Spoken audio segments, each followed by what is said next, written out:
I'm sorry, Aaliyah, but we can't fund every charity case. That's what the dean said to me, without blinking. I am a lamb. I had spent hours preparing my scholarship appeal, highlighted my GPA, my essays, even a volunteer work I did after shifts at the diner. But a D. What they didn't know was that I would remember every word. My name is Aaliyah Jones, and I was raised in a two-bedroom apartment on the south side of Atlanta by the strongest woman I've ever known, my mother, Denise Jones. She worked two jobs most of my life, waitressing in the mornings, janitorial shifts in the evenings. When I was little, I used to wait for her by the window, watching the parking lot lights flicker until she finally appeared in her faded pink hoodie, lunchbox in one hand, tired but always smiling. I wasn't supposed to make it. Not according to the statistics. Not according to the teachers who handed me half-hearted compliments and used the phrase, "For someone like you, one too many times." But Mama, she told me I could. They can underestimate you. Baby, just don't you dare do it too. She believed education would be my way out. I did, too. From the moment I could write my name, I was obsessed with learning. I read everything I could get my hands on. I begged my mom for books from thrift stores, spent hours in the public library, just losing myself in stories about girls who built empires and changed the world. My dream? To become an educational reform lawyer. To fix the very system that was failing girls like me. By high school, I had a 4.0 GPA, leadership awards, and a work-study job at the neighborhood youth center. I used to walk 5 miles to get there after school and tutor kids for free, even when I had my own homework due by midnight. I didn't complain. I felt purpose. I felt close to something bigger. Westminster University, one of the top private schools in the state, offered me conditional admission. The only catch, a partial scholarship. The rest of the tuition was left to me. At first, I was scared. Then I got creative. Still, I fell short. That's how I ended up in the dean's office that day, with a folder full of dreams and a heart full of hope, only to be dismissed like I was asking for too much. Like needing help made me a burden. I don't think I'll ever forget the sound of the door closing behind me. It was the softest sound, and yet it broke something in me. But before that moment, before the rejection, there were people who saw me, who reminded me I was more than a number or an inconvenience. There was Miss Caroline, the elderly librarian who slipped me snacks when she knew I hadn't eaten. She once told me. And then there was Uncle Darrell, my mom's older brother, a quiet man with grease-stained hands and a heart like gold. He fixed up old cars behind his house and gave me space to cry when I didn't get the full scholarship I had counted on. "This world wasn't built for you to win, sweetheart," he once said, handing me a Coke from his mini fridge. "So, when you do, you better take up space like you own the damn building." Funny he said that, because someday I would. But my cousin Bria got everything handed to her. Her dad, my mom's younger brother, was a successful contractor. She wore designer sneakers to school and complained about Wi-Fi speed while I was helping my mom unclog the bathroom drain. Bria got into Westminster too, only difference? Her tuition was paid in full by her parents. No essays. No tears. No breakdowns at 2 a.m. because FAFSA glitched again. 1. She didn't even look up from her phone. Just said, "We're not in the business of bailing people out. You should have thought about that before picking such an expensive school." That day, I didn't speak for hours. Not even when Mama asked what happened. I just folded clothes in silence, one tear falling at a time. But I kept going. I always kept going. I sold my artwork online, started a tutoring business, walked dogs, braided hair on weekends. Whatever I could do to stay enrolled, I did it. I even created a notebook titled 10 Ways to Pay Off One Class and used it like a Bible. But no matter how hard I worked, no matter how many hours I scraped together, tuition kept rising. Inflation, late fees, hidden costs. I finally hit a wall my sophomore year. The university changed a scholarship requirement at the last minute. Said I needed one more recommendation letter from a tenured professor. I didn't have one, because they didn't give girls like me access to those professors. So I went to the dean's office. I went in prepared, polished, prayed up, and left with nothing. accept a rejection, and a new kind of fire in my chest. That fire would take years to shape, but it would come back burning brighter than they ever imagined. It took me 8 years to get back to that university. Not as a student, not as a beggar for aid. After the dean dismissed me, life didn't magically get easier. I dropped out of Westminster mid-semester. Couldn't afford it. Couldn't pretend anymore. For months I spiraled, worked dead-end jobs, ate canned beans, and watched dreams rot like spoiled fruit in the back of my mind. But then, something happened. A woman named Evelyn Blake, the founder of a scholarship foundation I'd once applied to and been rejected by, called me. She said she'd read my essays again. Said something about them haunted her. It felt like unfinished business, she told me. And I hate unfinished business. She offered me a fully funded scholarship. Not for Westminster. For an online degree program in business and educational development. One that allowed me to learn while working full-time.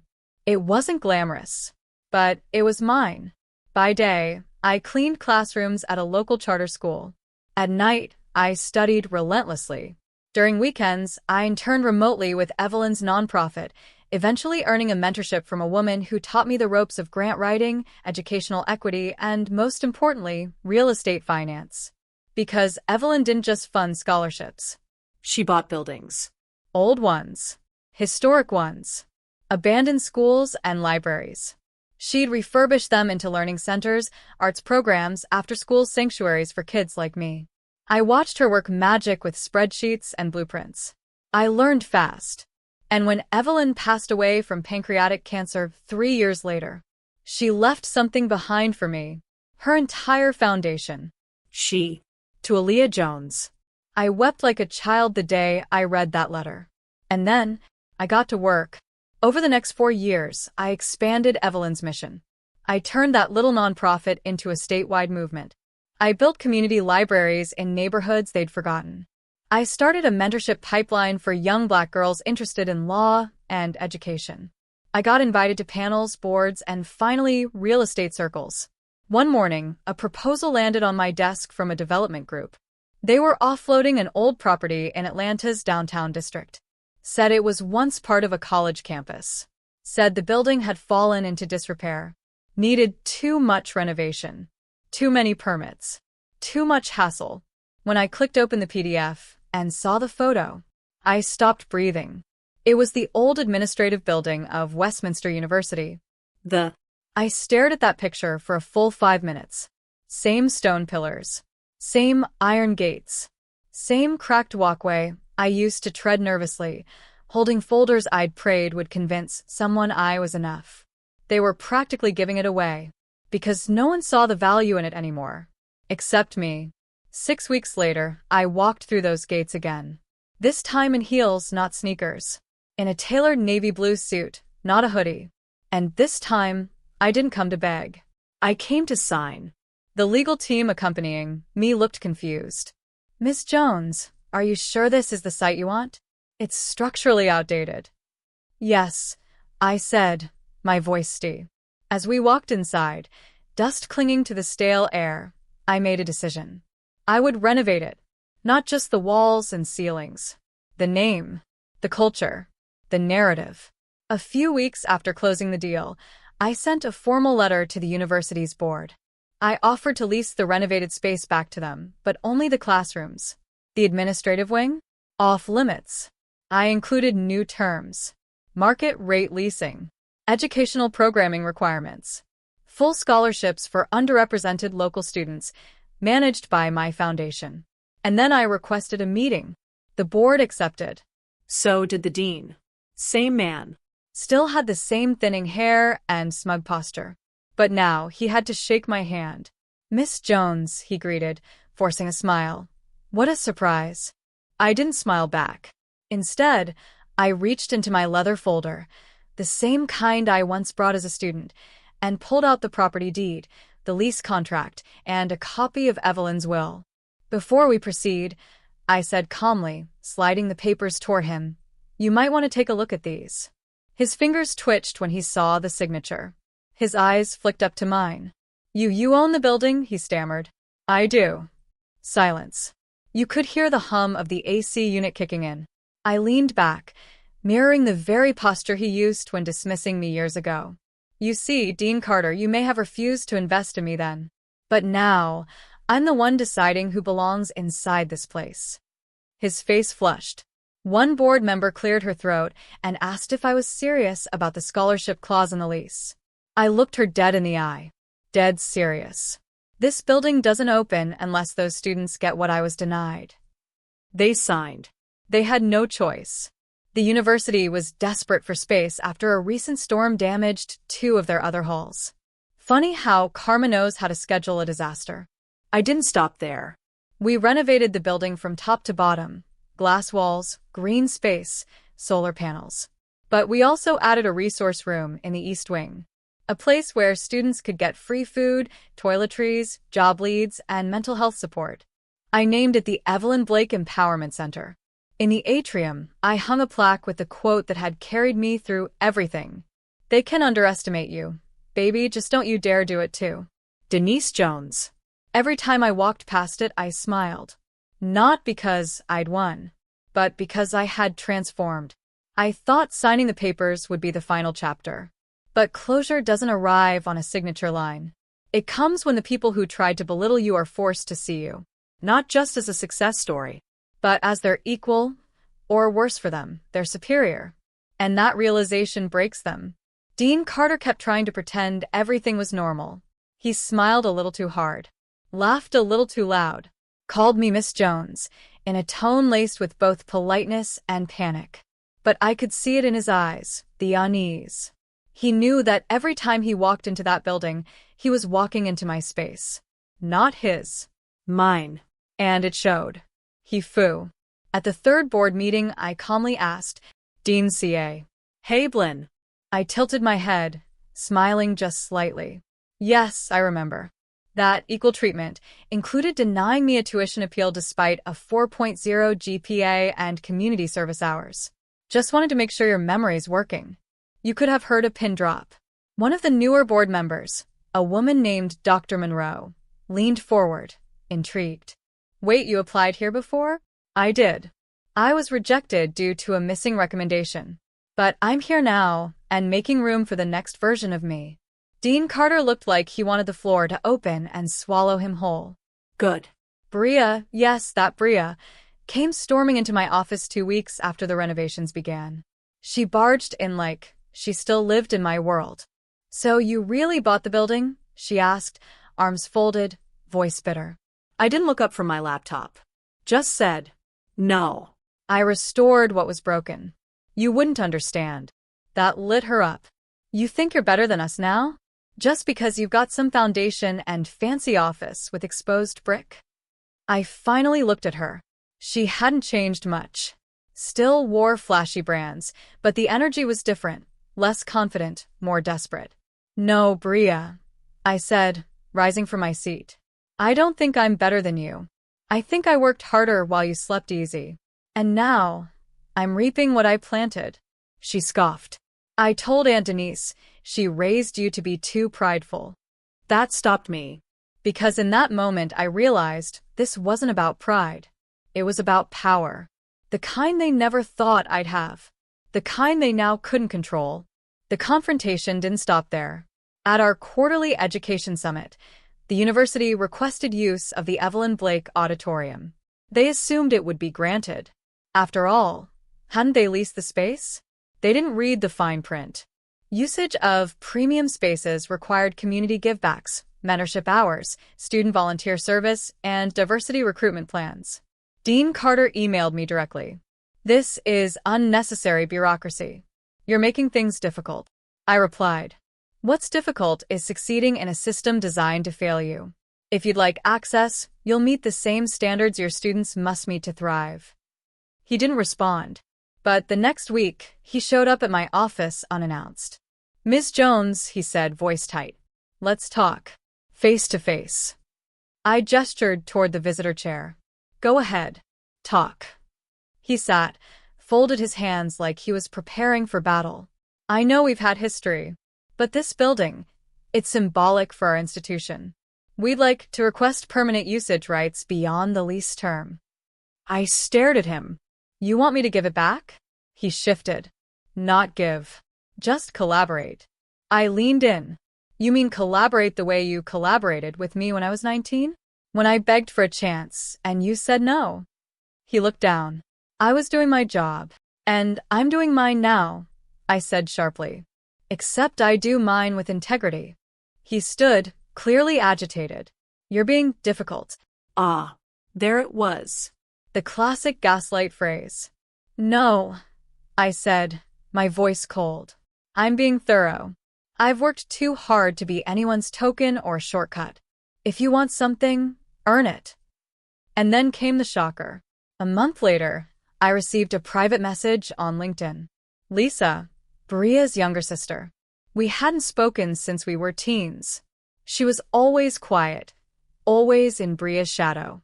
But now? Her message read, Aaliyah, I saw what you're doing, and I just wanted to say, I'm proud of you. I always knew you'd do something big. I just didn't know how big. She asked to meet. We did. Over iced coffee, she opened up about the pressure she felt from the family. How success always looked like posing, not purpose. How she envied my resilience, even when everyone mocked it. I want to work with you, she said. I want to help. I smiled, for real this time. Then let's get to work. That's when I knew this wasn't about revenge anymore. It was about legacy. I wasn't just confronting my past. I was rewriting it. And every insult, every dismissal, every door slammed in my face, they became blueprints. For something stronger. Unbreakable. Grace isn't weakness. It's strength wrapped in softness. It's the kind of power that doesn't scream. It chooses when to speak. And when it does, it changes everything. 3 months into the school year, I watched students walk through the same campus where I once felt invisible. But now they didn't just walk in. They belonged. Lisa Hull. We paired juniors and seniors with underprivileged freshmen, focusing on emotional health, financial planning, and future pathways. I watched a girl named Danny, a first-gen Latina student, walk up to me after a seminar. You don't know what this means to me, she said, her voice cracking. I smiled gently. Actually, I do. Around the same time, Bria showed up again. But she... I stepped out to greet her. You planning another dramatic entrance? I teased. She... I raise. I... For the first time in our adult lives, she looked small. Human. I didn't say much. Just nodded and replied, that's not mine to carry. But if you're serious about changing, you know where to start. She didn't defend herself. Didn't make excuses. She just whispered, thank you, and walked away. And for the first time, I didn't feel the need to win. I already had. Then came the moment I truly realized how far I'd come. It was during a board dinner hosted at the newly remodeled Evelyn Blake Auditorium. I stood at the podium, delivering closing remarks. Behind me hung a massive screen with portraits of all the first-generation students we'd supported that semester, smiling, proud, radiant. Dean Carter sat in the second row. He hadn't said much all evening. But his expression was unreadable. He extended his hand. I was wrong about you, he said quietly. You weren't wrong, I replied. You just didn't see me. But I always saw myself. He nodded, dropped his gaze, and walked away. That moment didn't need applause or witnesses. And life, in its poetic way, kept unfolding. A month later, Lisa launched a scholarship fund in her mother's name, the Denise Monroe Initiative. It supported young women from fractured homes looking to pursue education in the arts. She invited me to the launch party and introduced me as her co-founder in Resilience. I laughed at the title, but something about it felt right. We weren't just surviving anymore. We were building.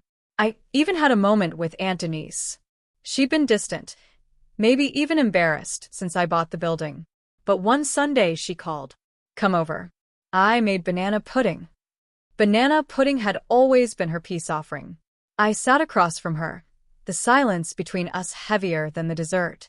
I didn't know how to help you, she finally said. So I didn't. I looked at her. You didn't have to fix everything. Just believe in me. S. I do now. Good. Because I always did. That's what healing looks like. Not grand gestures. Not dramatic apologies. But quiet acknowledgments. Soft shifts.